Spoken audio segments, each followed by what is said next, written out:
சிதம்பரம் அருகே உள்ள பாலுத்தங்கரை கிராமம் மாரியம்மன் கோயில் தெருவில் வசித்து வருபவர் தமிழ் இலக்கியா. இவர் இன்று வீட்டில் சமைப்பதற்காக கேஸ் அடுப்பை பற்ற வைத்துவிட்டு வீட்டின் பின்பக்கம் வேலை செய்து கொண்டிருந்தார். அப்போது திடீரென சமையல் கேஸ் சிலிண்டர் வெடித்தது. இதனால் வீடுகளில் தீப்பற்றி எரிய தொடங்கியது.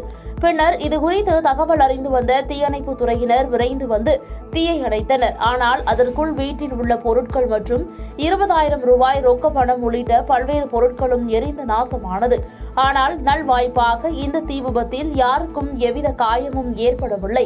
மேலும் இந்த விபத்து குறித்து சிதம்பரம் போலீசார் விசாரணை நடத்தி வருகின்றனர். பாதகம் செய்பவரை கண்டால் நாம் பயங்கொள்ளலாகாது பாப்பா. மோதி மிதித்து விடு பாப்பா, அவர் முகத்தில் உமிழ்ந்து விடு பாப்பா. அண்மை செய்திகளை உடனுக்குடன் தெரிந்து கொள்ள இணைந்திருங்கள் இயம்நாடு தொலைக்காட்சியுடன்.